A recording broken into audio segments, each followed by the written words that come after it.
Hi guys, welcome to the new studio. Today is November 22nd, and we now know that Republicans have the power in the House. But what can Republicans do with that power to get the most out of what could be done?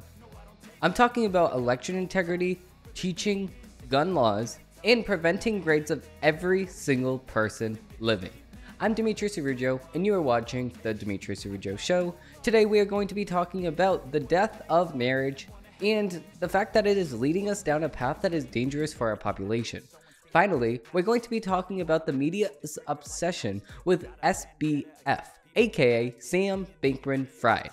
All of that and more on this episode. I got facts over tracks, this and that, spitting slow, spitting fast. I could roast, I could gas, think I'm okay at last, but I don't know if that can erase all the past. So diving right in, we're going to be talking about how we can refine some election laws and clean up the election processes. Now, again, so I don't get myself banned, let's clear up a few things. I'm not an election denier, but I do have common sense. And that means that the more people that question elections, the less people that trust those very elections. And with that, it's not good. So let's start with Arizona, how we can fix their state.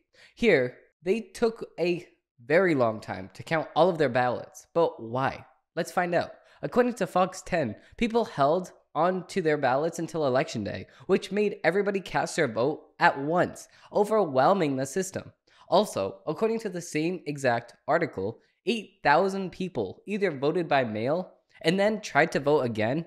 Those same people also didn't even have an ID. So a solution to the problem would be either to make it so only people in person could vote, or you can make it so that people that voted early have to submit their vote early as well, so we can count their votes the very election day. The next thing that happened in Maricopa County is that the ballot counter malfunctioned and stopped counting ballots, which resulted in 17,000 ballots not being able to be counted that day and being put aside to be counted later that day. A fix for this problem would be very, very obvious, and to maybe, make voting machines ready to be used just in case something like this happens in the future. I would think that this is just common sense, but common sense isn't common anymore.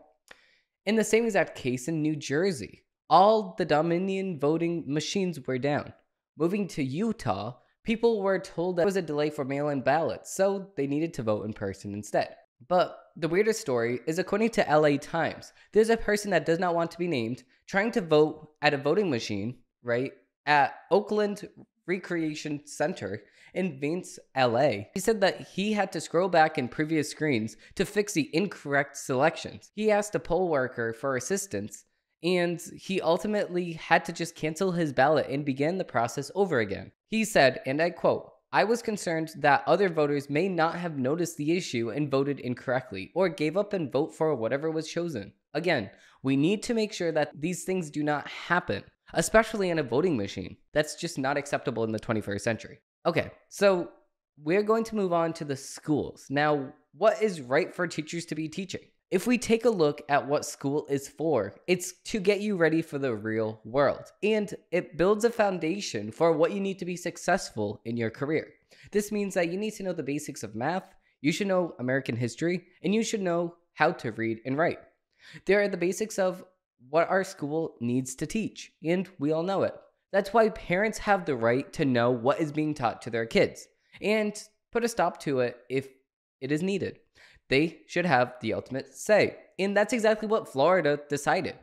They know how important it is for parents to have the ultimate say in their children's education. That's why Ron DeSantis in the House of Representatives in Florida passed House Bill 1557, where the basic right of this falls back into the hands of parents and school boards. Third, Republicans need to focus on gun laws and make it so our Second Amendment can be used anywhere. Unless somebody has a history of crime, of course. Moving on, we need to be talking about protecting the lives of every single person, which means making sure that people realize this when it comes to things like abortion. More than 800,000 people die every single year from abortions, and we need to make sure that this number comes down. The first way that we can do this is preventing abortions after the 12-week mark. This would save more than 100,000 babies on average per year. That's a big start. The next step that we can take is to collaborate with what our school teaches. We need to make sure that our school only teaches things that are needed and does not involve sex. The less our society is involved with sex, the less sex that will happen. Society does not shape laws, it's the other way around. I hope everybody learned a little something from this segment, but without further ado, let's begin into a dozen takes. I don't ever slow up, no I don't take I got no love. Okay, so the first article we have is from CNN. A gunman kills 5 at LGBTQ nightclub in Colorado Springs before patrons confront him and stop him, police said. According to CNN, a 22-year-old gunman entered an LGBTQ nightclub in Colorado Springs in Colorado just before midnight Saturday and immediately opened fire, killing at least 5 people and injuring 25 others, before patrons confronted him and stopped him, police said Sunday. The suspect in the shooting at Club Q was identified as blank, because we're not going to say the mass shooter's name, according to Colorado Springs Police Chief Adrian. He used a long rifle in the shooting and 2 firearms were found at the scene. At least 2 people inside the club confronted and fought the gunman and prevented further violence, the police chief said. We owe them a great debt of thanks, he said. Police said that they were investigating whether the attack was a hate crime and noted Club Q's relationship with the LGBTQ community. Club Q was a safe haven for LGBTQ citizens. Every citizen has the right to feel safe and secure in our city, to go about our beautiful city without fear of being harmed or treated poorly. In a statement on social media, Club Q said that it was devastated by the senseless attack on our community and thanked the quick reactions of our heroic customers that subdued the gunman and ended this hate attack. Now, of course, CNN is going to make this all about the LGBTQ. Oh my God, this person killed. Listen, I don't think that he actually, unless we can actually prove this is a hate crime, I don't think that this gunman actually cares who he kills. He just wants to kill people. And that's what is so evil about the situation. The gunman just wanted to kill people. He did not care who he kills. He just wanted to kill people. That's exactly how most of these mass shooters work, honestly, because at the same exact time as what you might think, oh, well, he killed a bunch of gay people, that means that he is homophobic or he hates gay people or whatever. I don't think he actually cares. I think he just wanted to kill anybody. So he went to a nightclub, and of course they're going to make this a whole entire political scene and try to ban assault rifles because of this. So for that, I do not agree with this. Obviously, I condemn shooting on anyone. So no. But also at the same exact time, I think this person had a mental illness, and we should have people checked for mental illnesses, okay? Now, at the same exact time, where was the police on the scene? Was there any hints that this could have happened? Did he post anything that's like, oh, this is suspicious, let's check you? Because if he did, then the law enforcement failed in this case. If not, then I don't know what to tell you guys, because the answer is not banning every single person's gun that follows the law. It's just not. Obviously, Joe Biden's going to come over here and try to ban assault rifles because of this. I can already tell. He's going to try to politicize this moment because this is a lot of gay people, and they're going to use people that stand up for common sense.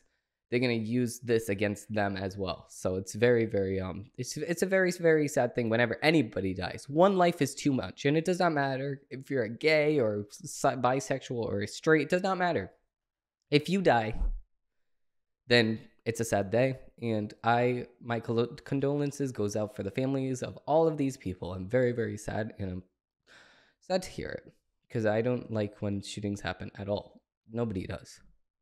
So moving on to the next article, we actually have another CNN article. The airline passengers getting unacceptable treatment. This is according to CNN. So, as most people are excited to get back into the air, travelers with disabilities are finding things rather difficult. Delays, snaffs, even lost or damaged luggage. Welcome to the world of travelers with disabilities, who've been dealing with this for years. It's definitely gotten worse since the pandemic, says Roberto Castiglione, Director of Reduced Mobility Rights, which advocates for disabled travelers. Staff shortages are not only having an impact on not enough assistance dedicated agent, he says, where airports have seen shortages in security staff and their very long lines to go through. Anyone who can't stand for, at times, hours, whether elderly, pregnant, or sick, has to request assistance, adding extra stress on a short-staffed system, which I agree. The pandemic saw an aviation industry shortage staff worldwide, a major cause of the chaos seen at airports worldwide in 2022, but it isn't just a lack of manpower we're facing. It's also been a massive loss of corporate culture and knowledge, says Castigani. And for travelers who need extra help, that cuts deeper. Disabilities affect roughly 1 in 5 of the population, and there are many more passengers who use what's termed special assistance when moving around airport. That could be someone partially sighted needing assistance at the gate, someone with sensory issues needing help at pinch points such as security or during boarding, or a passenger with a bad knee who can't walk to the gate but can do steps. Around 27 million passengers with disabilities flew through U.S. airports in 2019, according to the Department of Transportation, and with a system already under stress, the results can be devastating. I have traveled by air 16 times this year, and only twice was the airline on time, says David Blunick, a United Kingdom politician who served as Home Secretary and now sits in the House of Lords, the country's upper parliament chamber. I'm fine.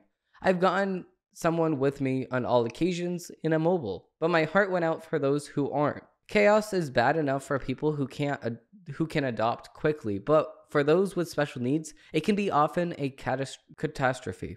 In June, a passenger who'd booked special assistance died at London's Gatwick Airport when he decided to make his way to the terminal unaided instead of waiting for an assistance. A staff member had arrived at the gate to take 3 passengers to a buggy and had already taken the first person when the man decided to walk.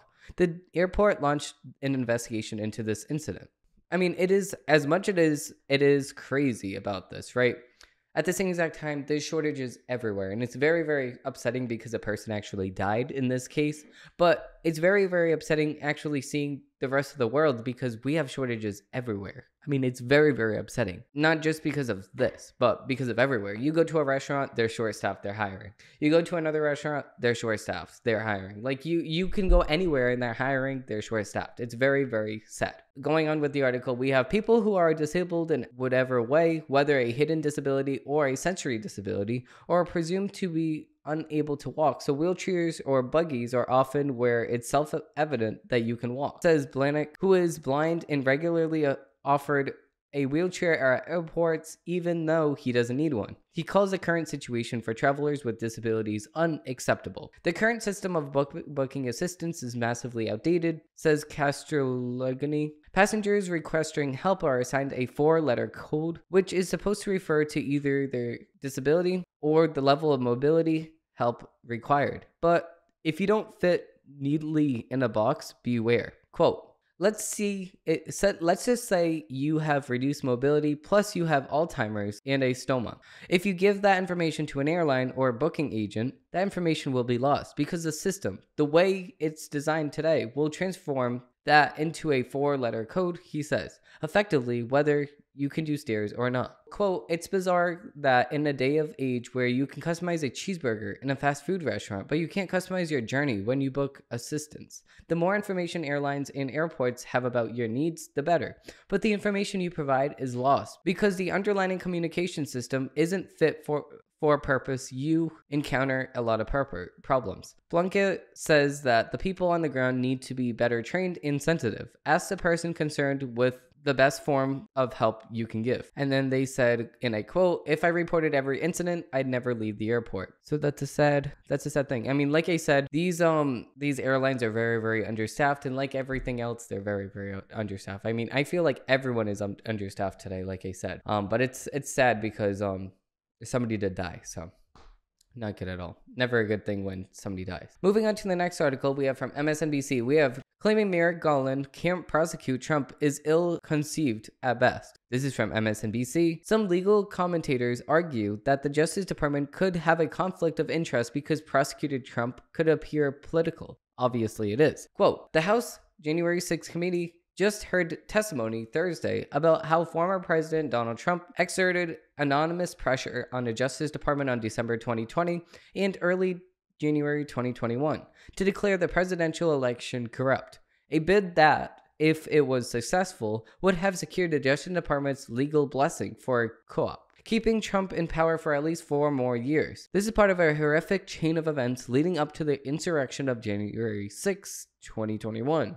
The crimes were almost certainly committed, but the House committee can't prosecute anyone. That's a job for the Justice Department. Told you. Nobody cares about this investigation, literally. We're all alive during January 6th. We're all alive during that point. We know exactly what happened. We had a clock and we had our phones. We saw exactly when Trump responded to the attack on the Capitol. Subpoenas do not hold up in the court of law. It's not anything that's mandatory. You do not have to go to a subpoena. You can just look at other cases at which people had to show up for a subpoena. It's not punishable by law, so nobody even goes. I said that the House cannot prosecute Donald Trump. These civil suits don't do anything. It's just an investigation, and they're going to question you. Like, they cannot prosecute you beyond that. They'll invite you to there, but you don't need to show up. There is no evidence that Biden or anyone in the White House is pressuring Garland to make the prosecutorial decision one way or the another. Yes, they are, by the way. Among the many perceived obstacles to the Justice Department's prosecuting Trump is the ill-conceived argument that Attorney General Merrick Garland has a conflict of interest because he's a political appointee of President Joe Biden, Trump's opponent in 2020 election. Well, yeah, duh, that's a conflict of interest. Like, do you think that we're dumb, CNN? The argument is wrong for several reasons. Okay, let's see your reasons. First, Garland's personal interest is insignificant. Yes, it is. It is very significant. What are you talking about? The conflict of interest is the most important thing about this. What do you mean it's insignificant? That doesn't even make any sense.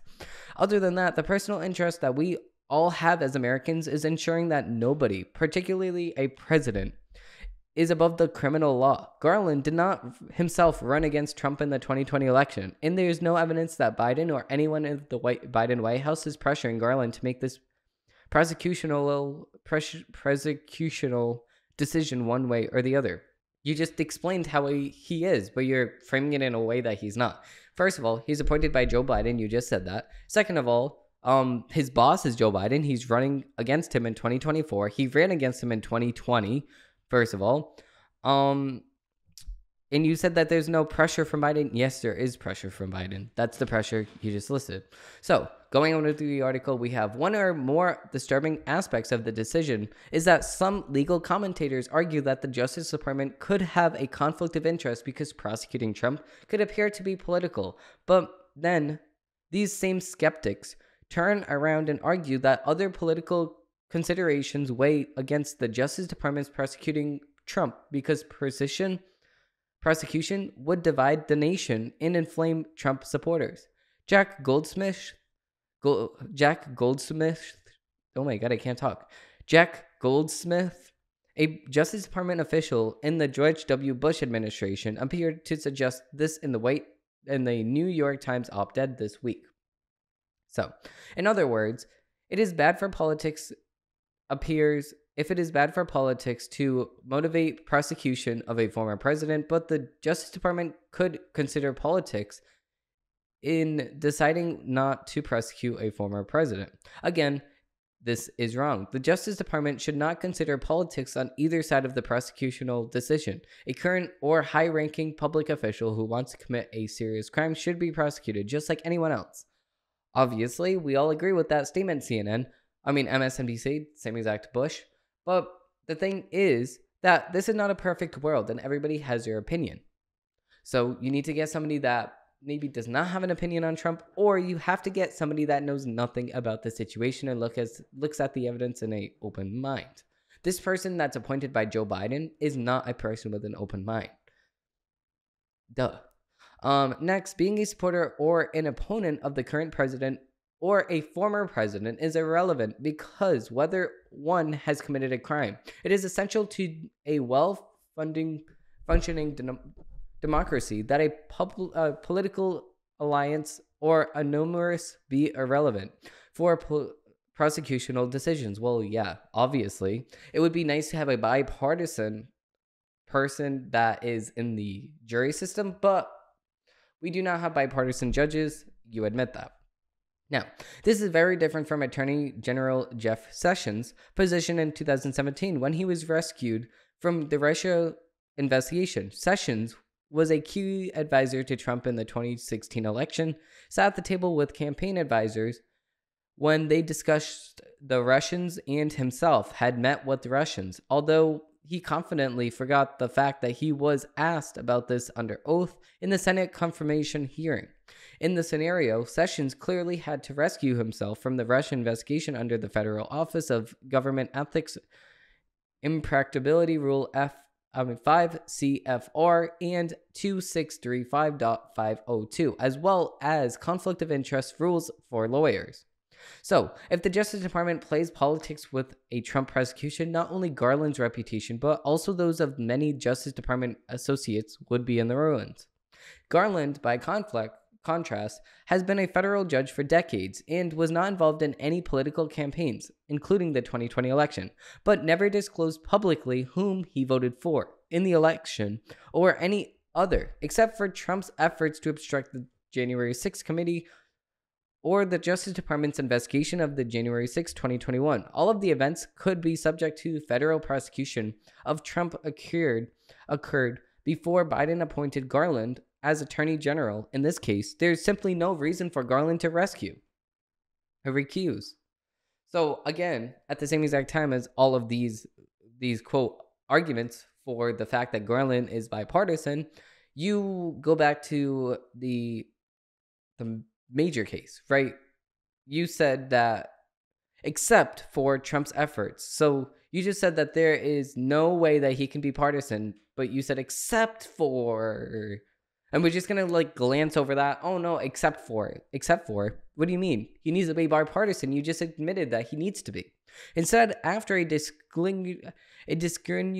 a polished career on a federal bench, Garland has a lot to lose by way of reputation. If he or anybody else in the Justice Department plays politics with the Trump prosecution, any Justice Department discussion of the matter with White House political advisors or any other political operatives is sure to come to light. Justice Department records in this administration must be preserved under federal law, and eventually they will fall into the custody of a future administration that could possibly and probably would expose any improper political involvement in a prosecution of Trump or any other of his associates. If the Justice Department plays politics with a Trump prosecution, not only Garland's reputation, but also those that are around him of his Justice Department associates would be in the ruins. But that's not an active argument. Saying that their career might be over, okay. Do you think that they care? They're there for one reason. That is their career. That's their career star point. That's the only reason why they're there in the very first place. That's why they were appointed to do that one thing. Duh.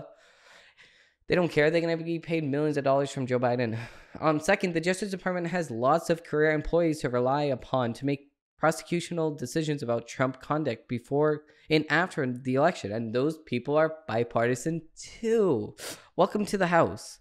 We're going to skip this. So third, under the same regulations the Justice Department used to appoint Robert Mueller in 2016, Garland could appoint a special prosecutor to oversee criminal prosecutions of Trump or any other high-ranking officials from the previous administration. He is not required to appoint a special prosecutor, but he has the power to do so if he believes one or more prosecutional decisions require the additional lawyer of independence occurred under the special prosecutor regulations. Last year, I called for the Justice Department to appoint a special prosecutor to investigate crimes Trump and others allegedly committed in seeking to overturn the election, and that can still be done.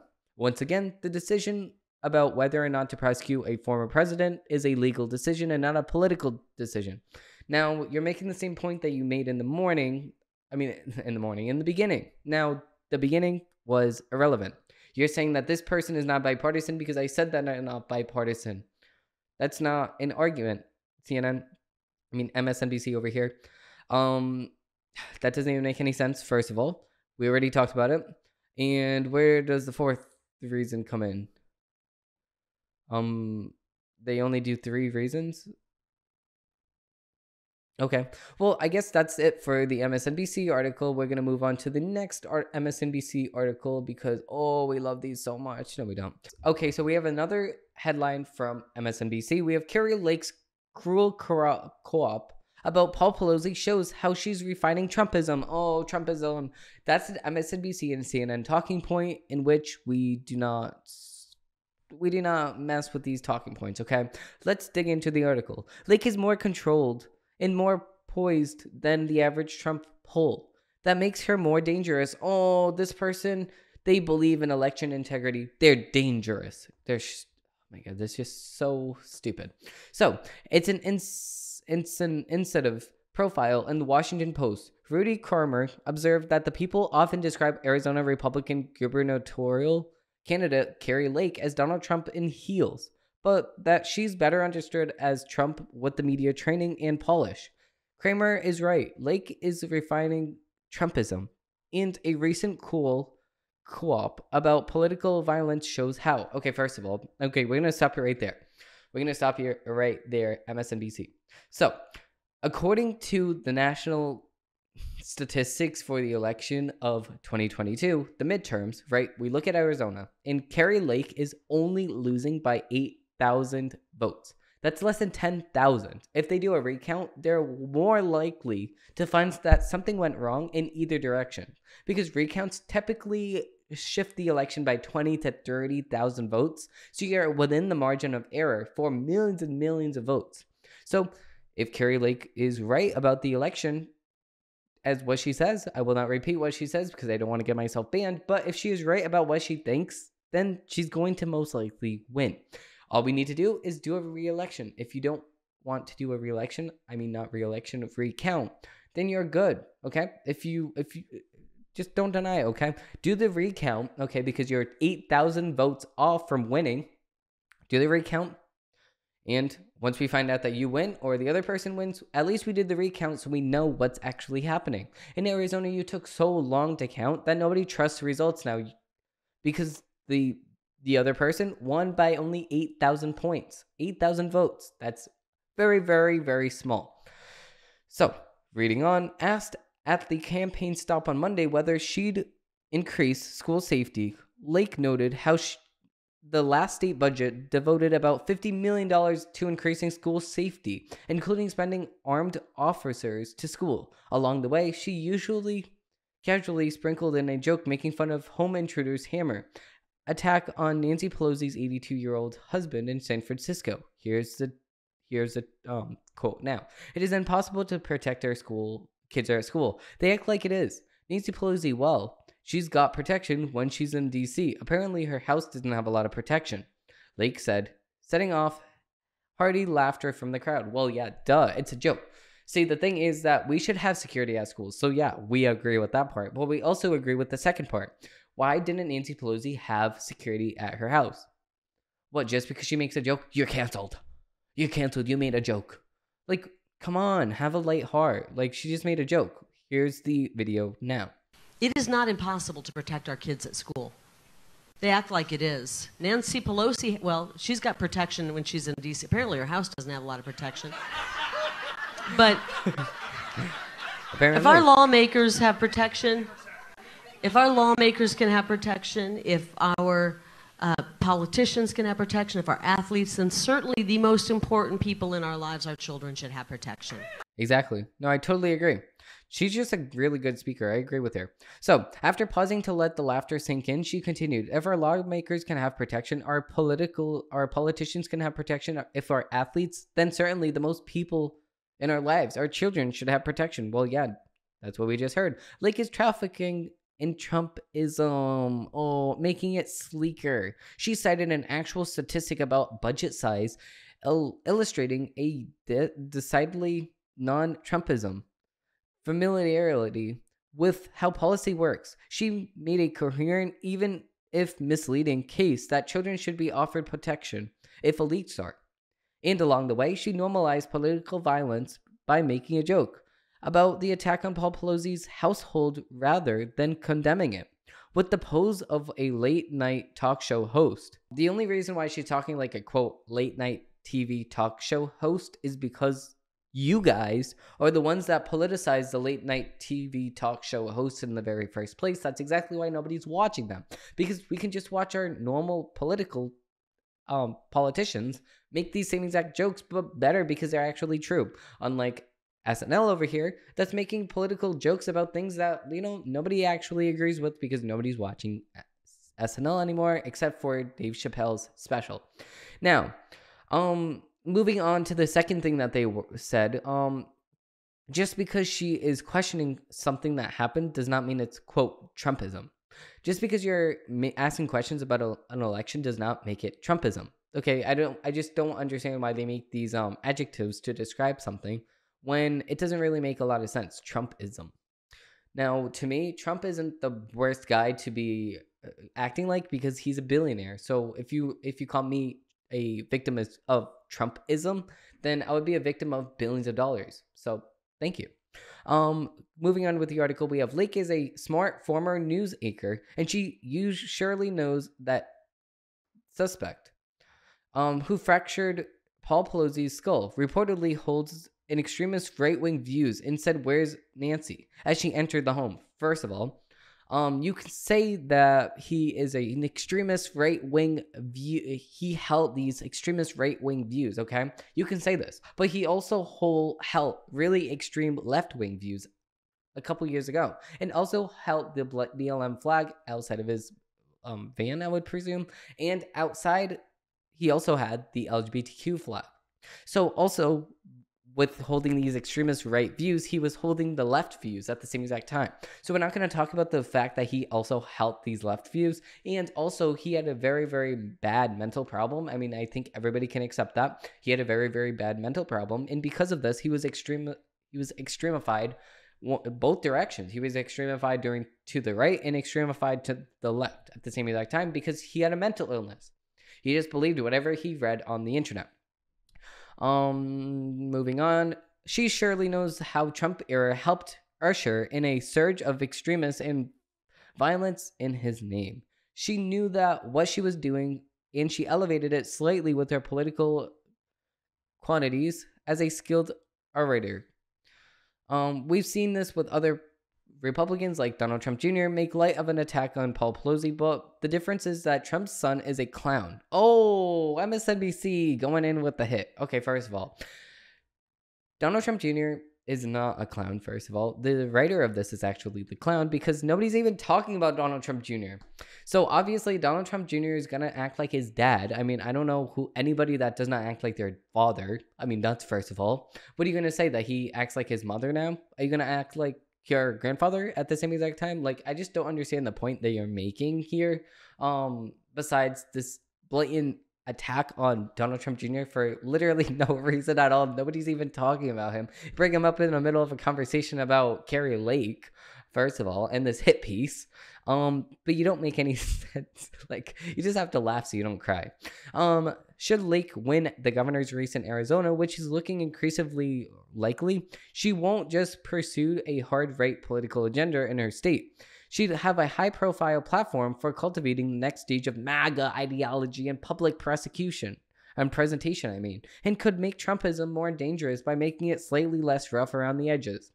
Well, which is a good thing for our side, but also at the same exact time, Carrie Lake is a really, really good person, and I do endorse her. I mean, the midterm election is already done, sadly, but I do endorse her. She's a really, really good person and a really, really good speaker. But this MAGA ideology, make America great again, I do agree with that. We need to make America great again. And we also need to put America first, okay? And according to Joe Biden, the best two words that you can possibly use to describe the sentence is made in America. Now, moving on to the next article, we have from NPR. Did the world make progress on climate change? Here's what was decided at global talks. Wow. Okay, so COP27 happened. This is exactly what happened. Continuous climate negotiations ended in Sharm el-Sheikh, Egypt, as negotiators from around the world finalized the modest deal to help control global warming and pay the costs of a hotter Earth. Deep-seated tensions flared between richer countries that have prospered by burning fossil fuels and developing ones, which are bearing the burden of climate-driven disasters. But in a historic moves, countries agreed to establish a fund to support poorer countries already hit hardest by the impacts. Now, you are neglecting the fact that as the climate goes higher and higher, the people that die of hypothermia and the cold are dying at lesser numbers, obviously, because if the climate is going up, then the people that are at the lowest temperatures are actually going down. Now, you're saying this as if the climate's raising at 100,000 degrees per day. No, it's not. It's going 2 degrees every, 100 years? According to some really good sources on the matter. I can't pull up with them at the moment, but again, we can look at these facts and you can look at the temperature rising over time. You can see, at the last 100 years, less than 2 degrees was raised.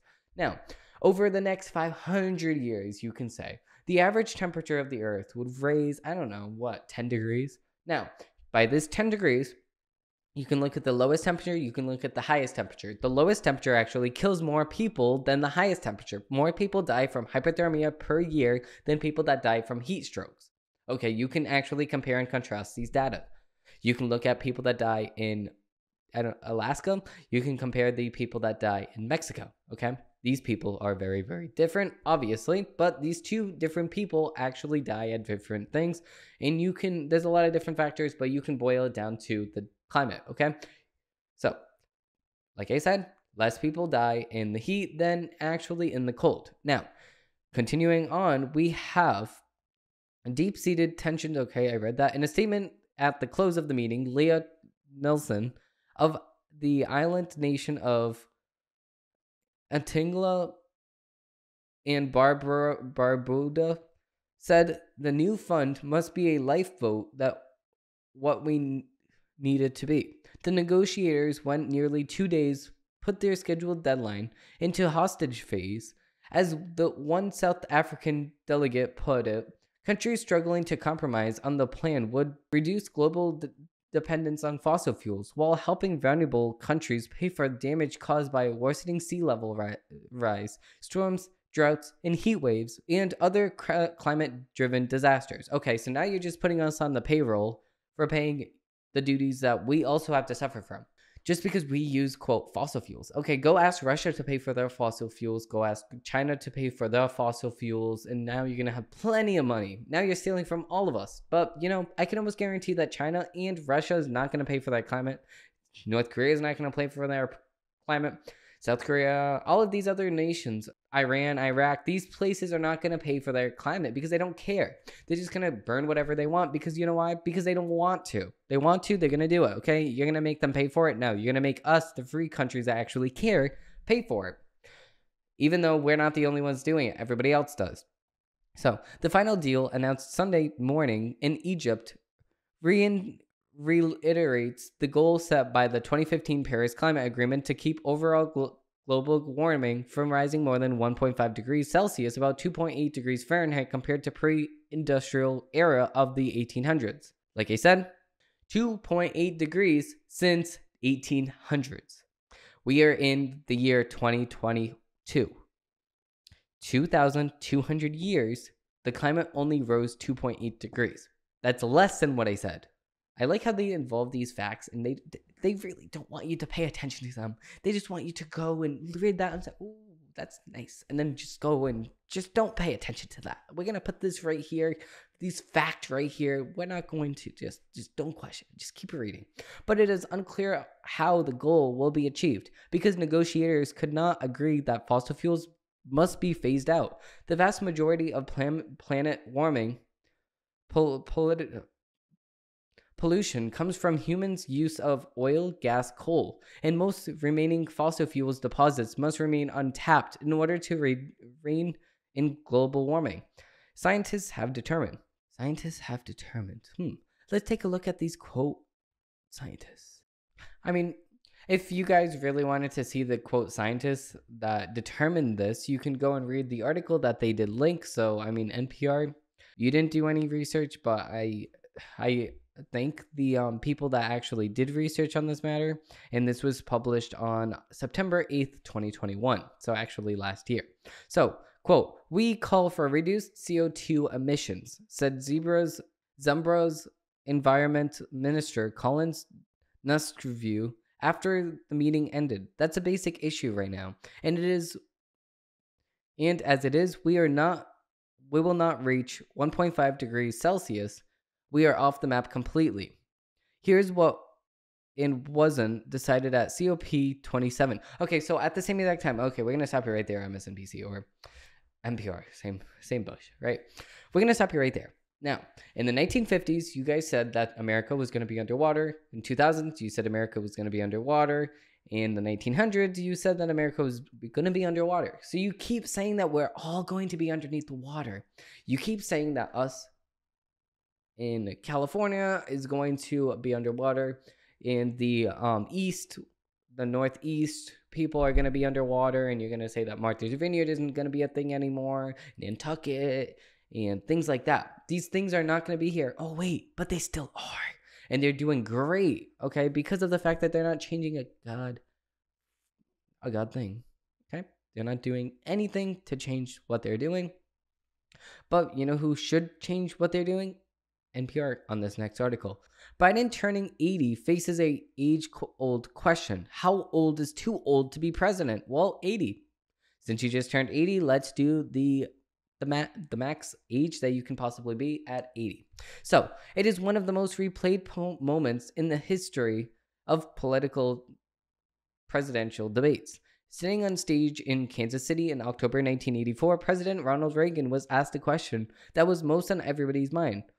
He was the oldest president ever, and he had been described as a very tired after an earlier debate. Did he have any questions in the mind about his ability to function if deprived of sleep during the national security crisis? Reagan, 73 at the time, said not at all. And after scolding for a moment, he submitted to a flicker of a smile. And he said, "I will not make age an issue from this campaign, and I'm not going to exploit it for political purposes, my opponent's youth and intelligence." The question of how old is too old have also dodged President Biden and the oldest president, coincidentally, ever to take oath in office. Polls have found even Democratic voters express doubts about whether he's too old for the job. Okay, if you're stumbling upstairs, if you're falling asleep during speeches, if you don't know what you're saying, if you don't know what you're doing, and if you have a whole entire criteria of what you should do on a step-by-step guide as if you're in preschool, then yes, you are very much too old to be president of the United States. But at the same exact time, if you can function like a normal human being, right, in government, if you can function, then we won't have a problem with you. But since the fact that you are showing your age, okay, and we really don't want to see the age of you, then we will have to say no. We will have to say, you are too old, okay? That's it. You are too old and you are too old. So on Sunday, Biden turns 80. And that's actually when we are filming today. That's actually today. He has said he will be talking with his family during the next couple of months about whether to make a good on intention to seek a second term, at the end of which he will be 86. He's almost going to be 90 years old. I mean, happy birthday to him. But honestly, do you really want to die while you're president of the United States? No. You really don't. You really don't want to die. And honestly, I mean, as much as Joe Biden is showing his age, right?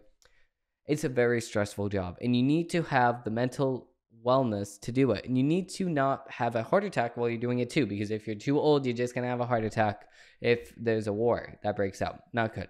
So getting into the next article, we actually have Fox News. McCarthy vows to remove Sarwell Skiff Omar from the House committees. So House Minority Leader Kevin McCarthy, Republican from California, on Sunday vowed to remove Democratic reps Eric Scarwell, Adam Schiff, and Ian Omar from their congressional committees where Republicans take control of the new Congress. During an appearance on Fox News Sunday Morning Features, McCarthy told anchor Mireya Bartiromo that he will keep his promise he made in January to remove Scarborough and Skiff from the House Intelligence Committee and Omar from the House Foreign Affairs Committee. McCarthy said Scarborough's association with a Chinese spy, Scarif's promotion of Steele dossier, and Omar's criticism of Israel disqualified them from serving on their respective panels.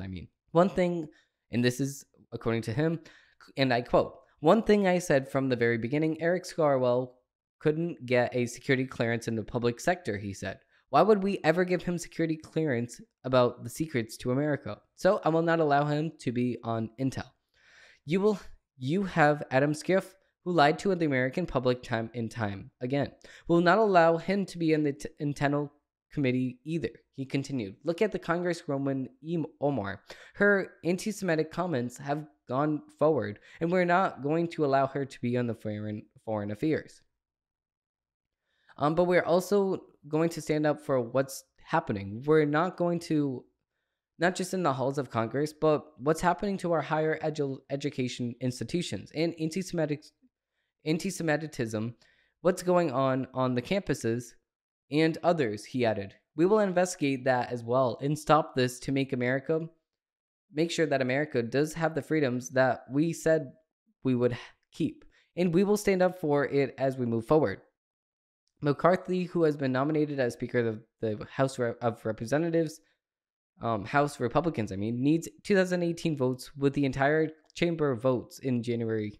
Republicans are projected to hold anywhere from 220 to 224 seats, casting doubt on his chances of securing enough votes. Republican reps Andy Biggs, Matt Gartez, and Matt Rasenell have said that they will not vote for McCarthy.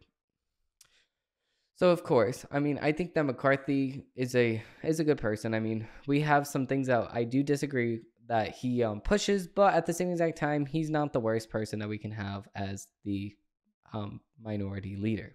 Moving on to the next article we have from Fox News. If I can pull it up really quick, I would like to make a seamless transition into the article, but my Wi-Fi is actually acting a little bit weird, so I will keep on making things up as we go because my Wi-Fi is super bad. This is not working for me at all. I will keep on trying to talk my way through this. And I think I ran out of things to say. Come on, computer, load a little bit faster. Okay, well, we'll just wait for this to load, I guess, because stupid Wi-Fi does not want to load. Moving on from that, we have Idaho. We have a Fox News article right here. We have Idaho University murder victim's mom reveals last messages she sent just before she was killed. Kaylee Gonzalez and her mom were making plans ahead of a student's tragic killing. The mother of Kaylee Gonzalez, one of our 4 University Idaho victims fatally stabbed last week, revealed that her daughter sent her photos just before her killing last Sunday morning, November 13th. "She sent me a couple of pictures of her and Maddie. That was on Saturday afternoon around 3. Christy Gonzalez, Kaylee's mom, said on Fox News Lawrence Jones cross country on Saturday evening. Kaylee and her University Idaho roommates, Axana Carnul, 20, Madison Moen, 21, and more Kermoli's boyfriend, Ethan Captain, 20, were fatally stabbed while sleeping last Sunday morning between 3 and 4 a.m. in Masco, Idaho, according to the authorities. Kaylee's mom said that she had spoken to her daughter on the phone that very same day, and the two were making birthday plans for the coming week. That's upsetting. I don't know. These stabbings, this is the exact reason why we need more security at the universities. This is exactly what Katie Lake was actually talking about. So, Kaylee called me on Saturday. My birthday was earlier in the week. Christy Gonzalez added, and she said, "Mom, I'll be home on Tuesday, and I'm going to take you out for breakfast, lunch, and dinner, and it's all on me, and we'll celebrate your birthday." The mother told Fox News' Lawrence Jones that she was excited at the thought of celebrating her birthday, and her daughter by going out to eat, recalling that she told her daughter, "That sounds great, Kaylee, and I'll see you on Tuesday, honey." Very upsetting. Local police are working with other law enforcement authorities, including the FBI, to investigate the brutal murders. Kaylee's parents said during a Fox News interview that the investigation will take time due to the amount of evidence police have collected from the crime scene. The killer made a mess. And there's a mess there. And they're going to have to go through that point by point. And it's going to take a lot of time. That's why they reached out to other facilities to help them with the lab work. Kaylee's father, Steve Concalves, told Fox News Lawrence Jones. Morgan Concalves were seen at the food truck shortly before their deaths and were then taken home by a private party, according to the police. Authorities originally said that the two young women were taken home by a ride-share service, but have since corrected that information. Police said Saturday that they have investigated the driver who took Morgan and Goncalves home, but did not believe he is involved with the crime. Two other roommates were in the home on King Road during the murders, but not considered suspects in the case, according to the authorities.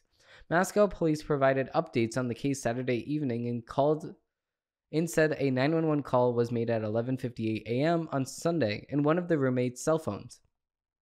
Moscow Police Department Chief James Fry said that there was no signs of a forced entry when police first arrived to the scene on Sunday. University of Idaho murders threat still possible without any suspects in custody. Inside Edition reported citing Concalves' sister, Concalves. At 2:26 a.m., Kaylee starts to call Jack. Olivia Concalves told the outlet. Kaylee calls Jack 6 times between 2:26 a.m. and 2:44 a.m. From 2:44 to 2:52, Maddie calls Jack 3 times, and then Kaylee makes the final call to him at 2:52 a.m. Officials said that they were, quote, aware of the phone calls and are a part of the investigation. Concalves' parents said during an interview on Fox News on Saturday evening that their daughter's ex-boyfriend Jack is innocent in the case and that they are completely standing behind him as he also grieves Kaylee's death. They are wasting their time with Jack, Cassidy Goncalves told Jones. And Jack is just as distraught as we. Jack and our family. Jack is 2,000% our family. Jack is with us and we stand behind him 100%.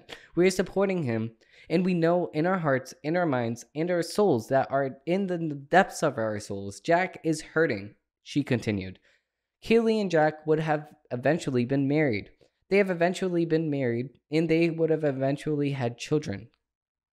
Christy Goncalves and Kaylee said Kaylee and Jack have dated for years, but they were on a break in their relationship.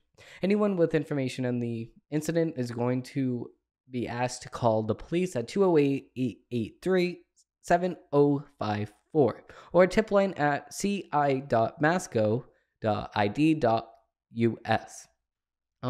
If you do have any info about this case at all, please call that number because this is a very, very upsetting thing. Again, we need more security when it comes down to universities because these people should have never died at all. So, moving into the next article, we actually have an article from Breitbart. So, exclusive. Rep. James Comer's family bank records are the first focus in Biden administration. So, Rep. James Comer, Republican from Kentucky, who will be the chairman of the House Oversight Committee in the new Congress, appeared on Sirius XM's Breitbart News Saturday and emphasized that Hunter and James Biden's bank statements are going to be the central to the committee's investigation into President Joe Biden.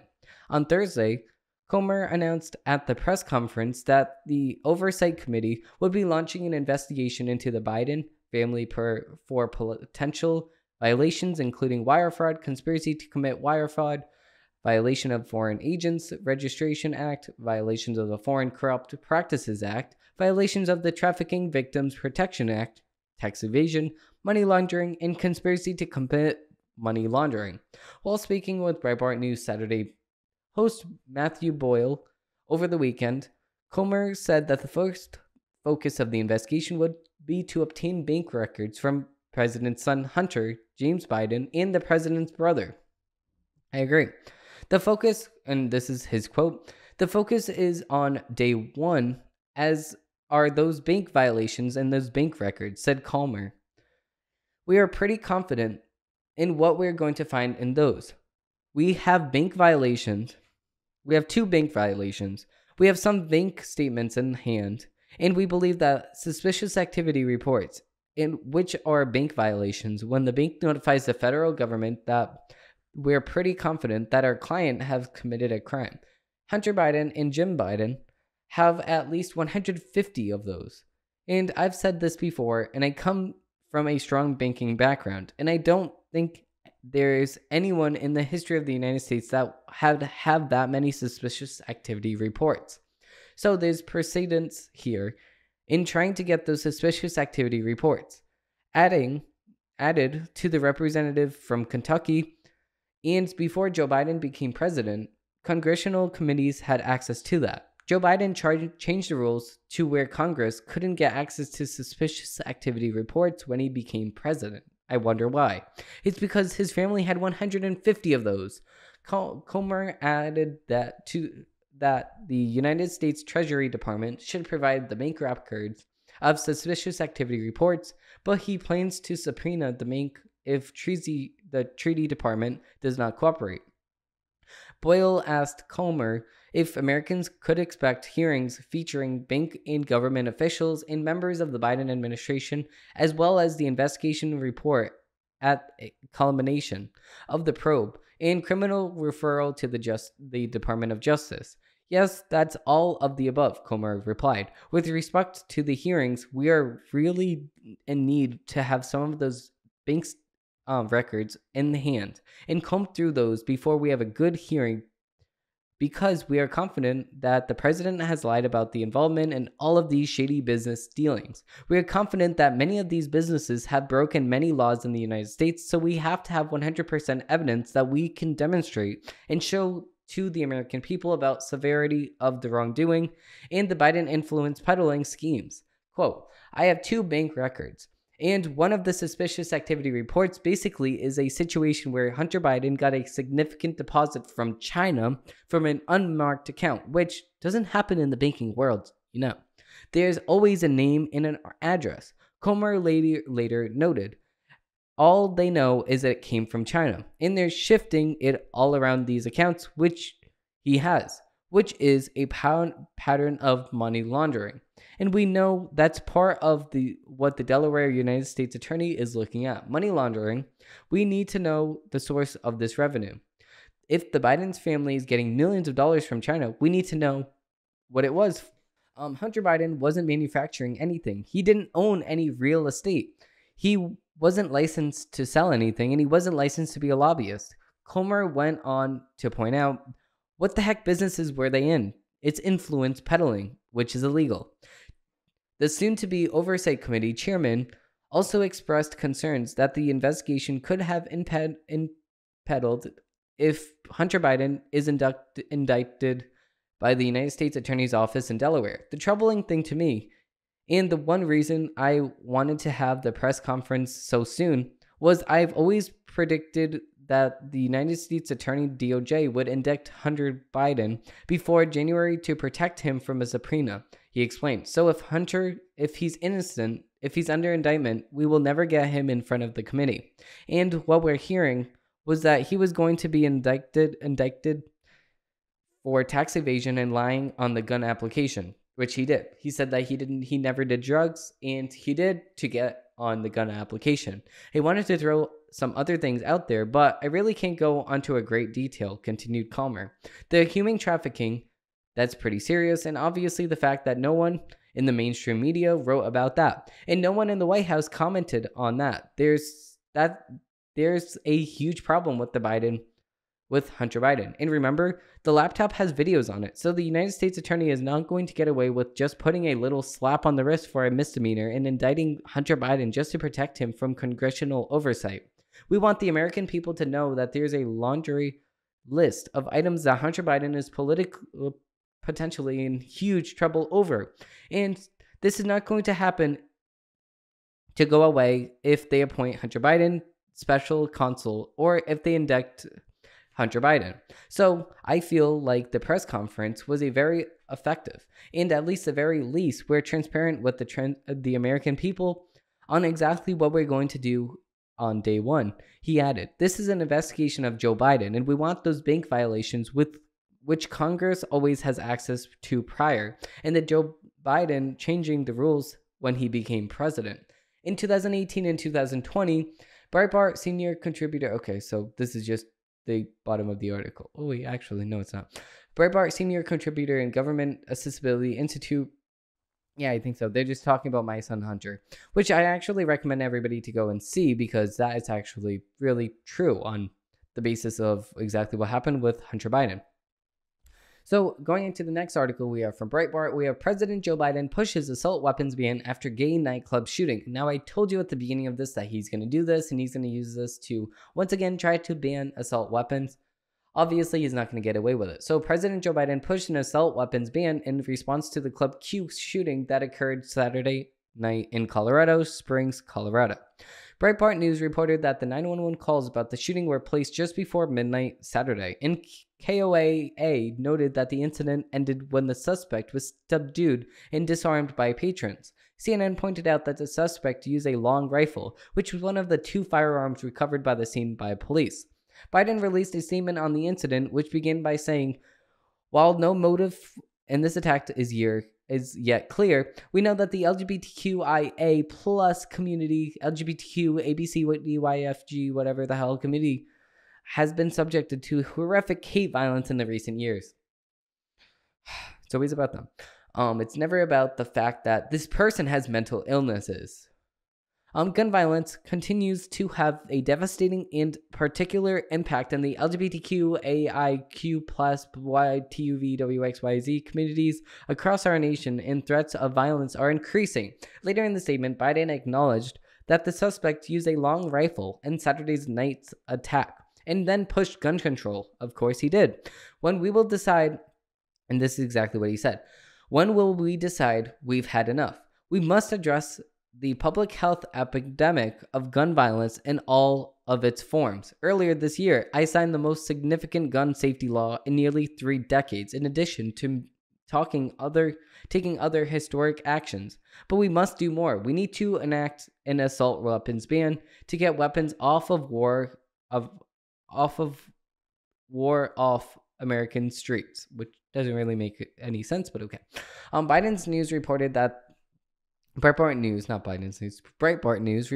the Biden White House pushed an assault weapons ban following the November 13, 2022 University of Virginia handgun attack. The handgun attack occurred by the UVA's Culchbridge garage around 10:30 p.m., wounding 2 people and killing 3. The 3 deceased were all members of the UVA football team, and the shooting suspect was a former player as well. It's very, very sad. But, the thing is that this situation is a very, very sad one. But, what's also more sad than that? Using this thing for political gain. Using this situation to further your left-wing ideology and to push the banning of law-abiding citizens. That's a very, very upsetting thing.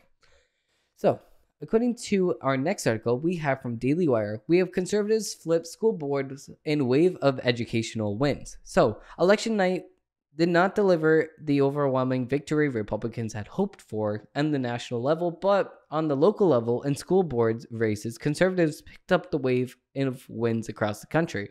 This week, conservatives flipped at least 9 school boards in at least 6 states: Michigan, Maryland, North Carolina, South Carolina, New Jersey, and Florida, giving them all conservative majorities, according to 2 parental rights groups who endorsed many of the various candidates.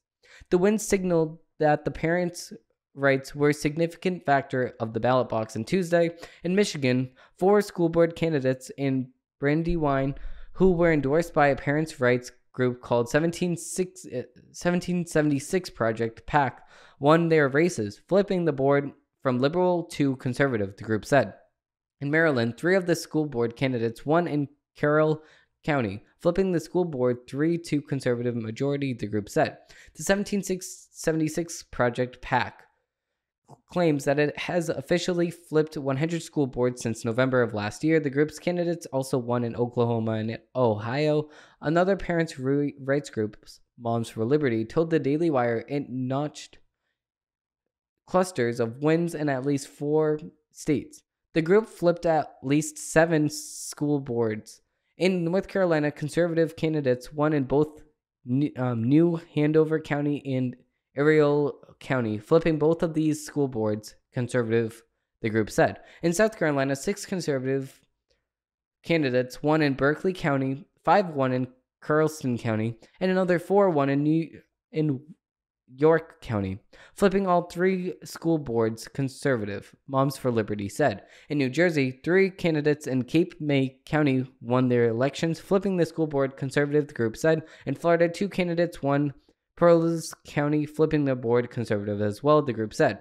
Also in Florida, all 6 of the school board candidates Florida Governor Ron DeSantis endorsed won their runoff races. This means that all of the 30 local education candidates DeSantis backed this year, a total of 24, have now won their races. Over the summer, conservative school board candidates, including some endorsed by DeSantis, won their races and flipped school boards to conservative majorities in 5 counties, including some traditional blue areas like Miami-Dade and Saratoga. In recent months, Florida have been the epicenter for the political culture war and some suspects. Back in March, DeSantis signed a political rights bill that prohibits classroom introduction in sexual orientation or gender identity in kindergarten through 3rd grade. The Republican school board wins this week, and earlier this year, point to parents becoming an activated voter bloc. The victories may also point to a larger trend of conservatives gaining the upper hand nationally in the educational debate. One of the first signs of parents taking their frustrations out to the ballot box came just last fall, where Virginia Governor Glenn Youngkin flipped the state's governorship. Youngkin won his gubernatorial race after emphasizing parental rights during his campaign. At the time, there was some question as to whether the excitement from parents would fizzle out. It remains to be seen whether the level of energy from parents will continue through the 2024 elections. Aside from the wave of the local school board wins, conservatives also won majorities in both Texas and Kansas state election boards. The Texas State Board of Education will have a 10-5 Republican majority. All of those seats were up for election this cycle. Kansas State Board of Education will now have 7-3 conservative majority after conservatives won 4 seats. Over the last 2 years, parents have complaints about a litany of issues plaguing the public school system, including pandemic learning loss, pornographic and critical race theory, content in classroom materials, sexual orientation, and gender identity being taught to very young students in school safety. I completely agree. Listen, keep these dangerous, critical LGBTQRSTUVWXYZ ideologies out of our children's schools, especially if you're in kindergarten to 3rd grade. That's like babies. You're going to teach a baby about gay sex. You're going to teach a baby about how to be transgender or gender non-binary or gender non-conforming or gender queer or whatever the hell you want to call these different gender identities. That's just stupid. Why would you talk to a 3rd grader about any of these things? It's just dumb and stupid, and it just does not make any sense. So dumb and stupid things do not belong in the classroom. That's my take on the fact. So according to the next Daily Wire article, we have leftist rage over Musk reinstating Trump's account on Twitter is, quote, "This is bull poop."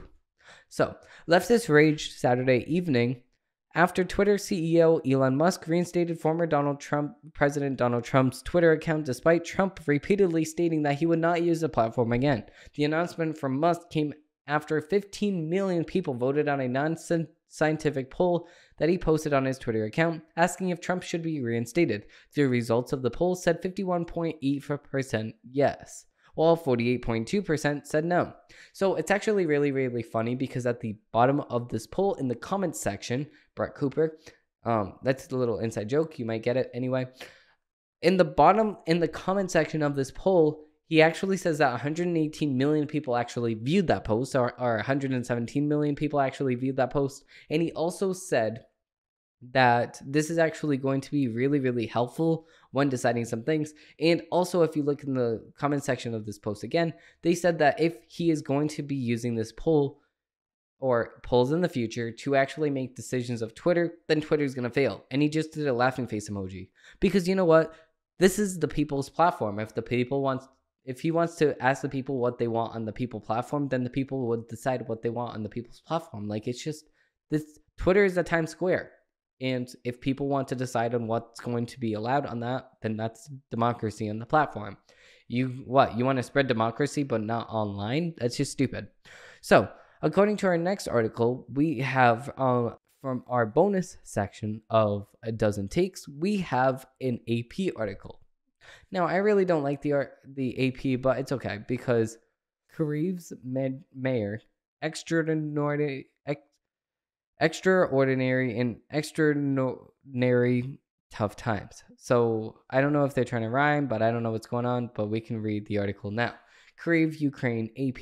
So the body armor propped against a radiator ready for use. This spent shell casting adding to clutter on his desk, the boxing memorabilia, and the sign asking visitors to leave firearms at his door all shout that this is the office of an mayor in extraordinary difficult times. So yeah, I mean, this is just going to be a propaganda piece all about how Ukraine is, be sad for Ukraine and don't ask any questions about Ukraine.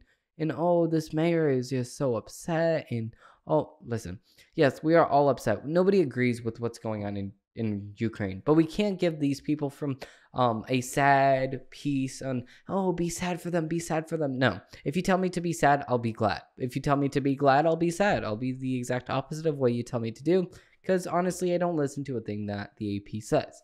So moving on with this article, we have another report from the AP. We have Biden at 80, a respecter of fate, mulls second White House bid. So it just shows how happy Joe Biden is, and he's riding a bike, and right after that bike route, he actually falls, and he's picking up kids, and he's sniffing their hair, and all the good stuff you do when you're 80 years old, right? So moving on to the article, we have people in their 80s lead countries, create Seljuk art, and perform feats of endurance. One entered the record books for scaling Mount Everest, and it's soon time for Joe Biden, 80, on Sunday to decide whether he has become one more mountain to climb. The first one to a second term as president. So they're already deciding that he's going to win as president. So I don't know what the AP is really doing here. Now, I thought this was the Associated Press. I thought you were nonpartisan. What? The AP's not nonpartisan? Oh, I already knew that. Anyways, we're skipping this because it's obviously a pro-propaganda piece for Joe Biden, so I don't really want to listen to them. I don't care about what you have to say. I care about what the next person has to say, and that's the Federalist. So, according to the Federalist, we have Garland moves to transform January 6th acquisition into a permanent prosecution. So we were talking about this earlier, so this is just a different take on the matter. So Attorney General Merrick Garland launched a special counsel investigation into former President Donald Trump on Friday, the week before Thanksgiving, to ensure a permanent prosecution of public enemy number one on a third bid for the White House. A special counsel, Garland, said that he will take over the investigation of Trump's proposed mishandling of presidential records in a probe whether Trump can be held criminally liable for the events that unfolded on January 6, 2021. The former is a desperate follow-up to the latter after the House Select Committee on January 6 emerged empty-handed from the 18-month investigation. See, every single investigation they had on Trump was actually empty-handed. They said, Russia, Russia, Russia. Oh, the Russian collusion. Oh, Russian collusion in 2016, which led to absolutely nothing with the Mueller investigation. Now they're saying Russia, Russia, Russia again with the Ukraine. Again, there's more than what meets the eye in this Russia/Ukraine situation. If you did want more on this matter, I will also link it down below. If you did want to see my investigative episode on this, I did a Don't Trust What You See deep dive, and I will link that down below if you did want to see that. So there's a lot more that actually meets the eye in this case with the Russia versus the Ukraine, but also at the same exact time, we can also say that, yeah, at the same exact time, Trump is public enemy number one with the media. And whatever he does, they're going to say, oh, no, that's wrong. That's wrong. You did it wrong. You did it wrong. Like the first thing that they can do against Donald Trump, they're going to go and do it. So moving on with that article, we have the next article from the Federalist. And yes, I'm trying to get these articles. I'm trying to push these articles more because we do have a whole entire show ahead of us. So, I mean, this show is going to be like 2 hours. Therapist, yes, post-abortive women suffer from trauma and complicated grief. So, while abortion prominents do their best to suppress any narrative that questions the morality, ethics, and safety of the snuffing out human life in the womb, an account from North Carolina clinical therapist Adam Friedel further solidifies the reality of what many women actually experience after choosing abortion, grief, and trauma. In a recent column in the North Carolina-based paper, the Feria Observer, Friedel shared the story of his anonymous patient, whom he referred to as Sarah. Sarah had previously had an unexpected teen pregnancy and a subsequent abortion, but instead of feeling empowered as the pro-abortion camp promises, she was left with trauma and complicated grief. These are in quotes. According to Friedel, Sarah feared rejection and judgment for sharing about the horrific experience she and her unborn child endured. Sarah wasn't a pro-life activist or a religious person. She was a woman who made a choice, and that choice has been generating years of sadness, grief, and suffering that she had never shared, Friedel recounted.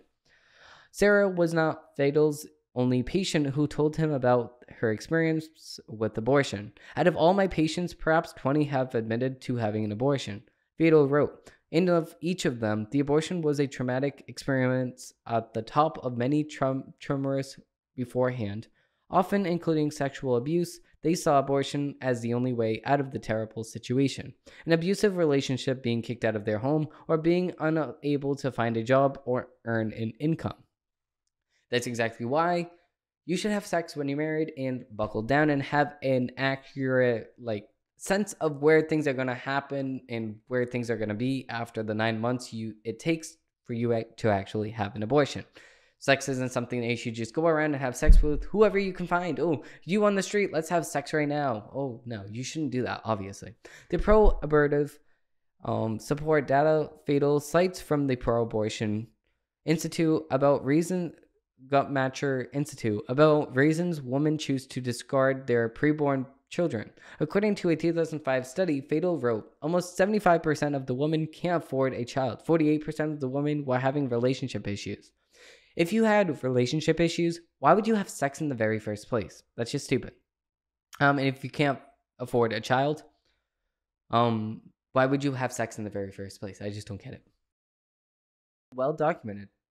In a 2018, the British Journal of Psychology released an analysis of research on a whopping 877,181 women, 163,831 of which had experienced an abortion, and concluded that post-abortive women were 81% more likely to struggle with mental issues. Pro-abortion groups say an estimated of 23.7% of total women have had abortions, and only 5% of them regret that decision. But even if those bias-based figures are accurate, that still means that today there's about 2 million women who regret ending the life of their unborn child and experience all the accompanying trauma, and an astronomical number of women suffering in silence. Like Fatal Story, Live Action's new series, I Regret My Abortion, Can't Stay Silent, shares the first-hand testimonies of post-abortive women who have experienced the deep grief of losing their child and share the pain of the emphasis abortion has left them with. Both Vadal's story and the testimony videos produced by Live Action serve to share this reality with other women before they make the decision that will potentially leave them with the same trauma and grief. In both instances, the data analysts, it's clear abortion doesn't liberate women, it traumatizes them. There's power in stories like Sarah's, who can help break through to other women before they choose the path that they believe is a solution. But really, it just leads to lasting heartache. And I completely agree. You are responsible single-handedly of killing that person that relied on you more than ever. Like he said in a couple weeks ago in my show, that was your ultimate happiness. And you just killed it and flushed it down the drain. Now, with that said, let's move on to the next article we have in the drama section. So, moving right in.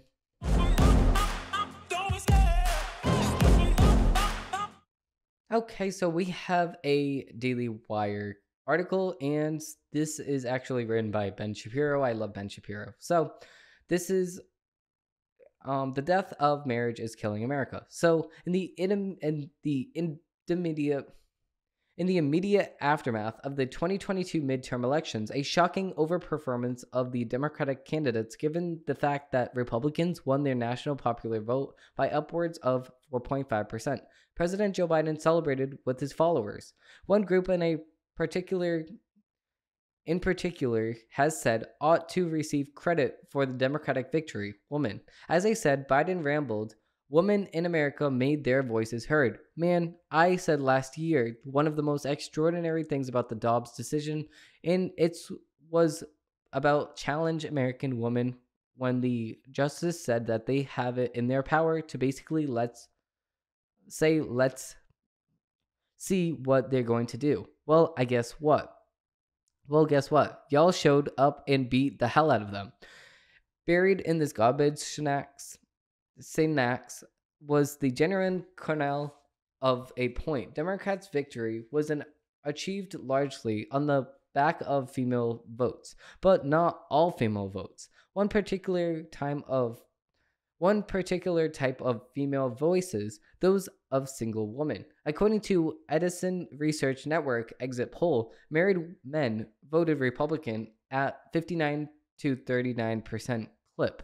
Married women voted 56 to 42. Unmarried men voted 52 to 45, and unmarried women voted Democrat at a rate of 68 to 31. This makes single women a more reliability a Democrat voter bloc than Asian Americans, 58% Democrat, or Hispanic Americans, 61% Democrat. They're also a far larger voter bloc than either. There are about 41.8 million never married women in the United States. Another 15.1 million divorced women in the United States, and some 11.6 million widowed women in the United States. While single women vote at a lower rate than married women, they vote as a political bloc. As they grow their percentage of the population, this will make them the single most powerful political bloc in America, and their consistency is growing. As marriage scholar Brad Willox points out, marriage rates has dropped more than 60% since 1970, and the fertility rate is going down to 1.7. The conclusion? Quote, more than a third of today's young adults will never marry, and about 1/4 will never have children. In the generation upon generation, the percentage of girls who will marry is dropping. The death of marriage in America is part of the broader narrative about death of marriage in the West. America still has the highest marriage rate across the Western countries than Hungary and Israel, but the marriage rate among all Western countries has declined markedly over the course of the last century. So, what happened? What marriage meant. To understand why so many fewer people are getting married, we must begin with the simple fact that very definition of marriage has changed drastically over the course of the last century. Marriage was, for nearly all of humankind, primarily built around childbearing and child rearing. The Bible suggested in Genesis 1 and 2, a man will leave his father and mother and cleave to his wife, and then become one flesh. By doing so, human beings would be fruitful and multiply. This was not merely normative. It was despictive of a natural state of mankind. Virtually every known human culture has socially approved marriage, the jointing of a man and a woman. Historically speaking, many cultures showed tolerance for polygamy. Almost none showed tolerance for polyandry. This is because even polygamy functions on a basis of a single man and a single woman procreating and a child being raised in the context of that dyad. The fact that the man might have several such relationships with woman does not obviate the fact that each individual dyad is indeed a dyad. That is not known culture historically that treated male to male or female to female dyads as on a substantial plane with male to female couplings. Because marriage was built around the idea of family formation, this meant that the chief attribute of marriage was duty. Family was not a voluntary association. As a historian, Gertrude Himmelfarb states, it's been a, quote, given of life and a immutable fact starting before birth, in the lives of parents and grandparents, and preserving after death, in the lives of children and grandchildren. Because the family has had its voluntary mandatory character, it has been assumed that to have the authority to carry out its primary functions, the rearing and socializing of children, and the caring of its weakest and most valuable members, the old and the young. If the family was simply a reality of life, it is not primarily rooted in the subjective feelings of love. Love may have been a wonderful component of family, but it is not a lie at its root. Duty lay at the root, as historian Robert Nesbitt states. Paradoxical as it may seem, it is not love, least of all sexual passion, that the family has been built around historically, but rather duty and obligation. The great strength of the family has everywhere has congressional rather than congressional, consequential rather than congestional, and here not affection but duty, obligation, honor, mutual aid, and protection have been the key elements. Family has historically been seen as a building block of society, as Almond Book famously put it, to be attracted to a subdivision, to love the little platoon we belong in society, the first principle, the germ, as it were, the public affections. It is the first link to a series of which we proceeded towards a love to our country and to mankind. As Nesbitt correctly points out, the state of the association of families, not to discrete individuals in the family, is the basis of growth of society, not merely in terms of numbers, but in terms of creativity and innovation and connection.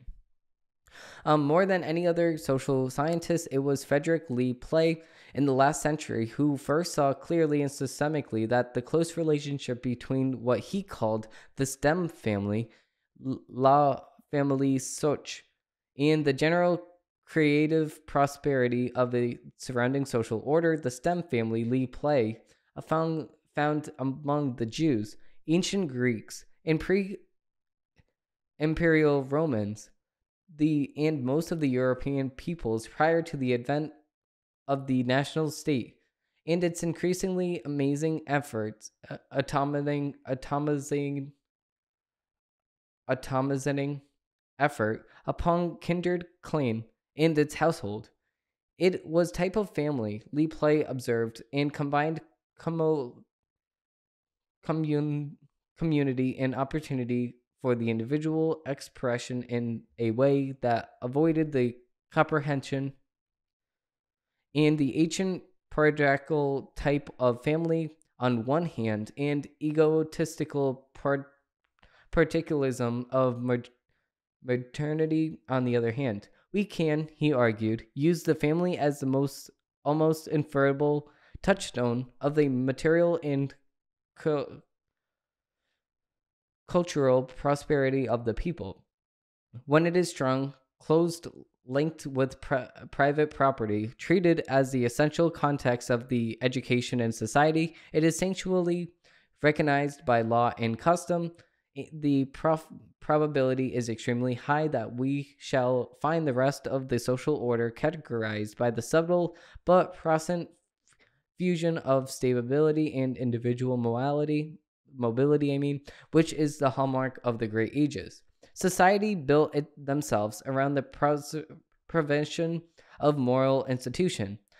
They had to, as philosopher Joseph Raz correctly points out, monogamy, assuring that it is the only moral valuable form of marriage, cannot be practiced by an individual. It requires a culture which recognizes it and which supports it through the public attitude and through its formal institutions.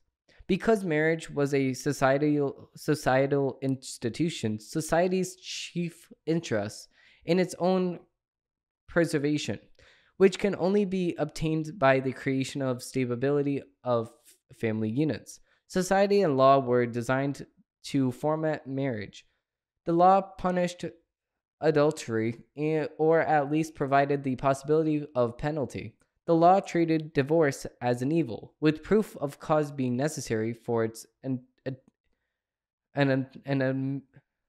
attainment. Social penalties attached to the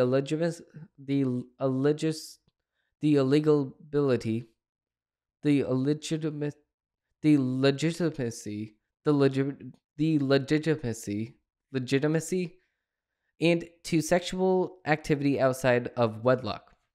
And just as importantly, communities celebrated marriages and supported them, not as mere commemorations of vague subjective love, but as the beginning of the foundation of families that could contribute to further building of the community. In the Jewish community, for example, brides and grooms are typically blessed by wedding attendees with the statement, "May you merit to build a faithful home to the Jewish people."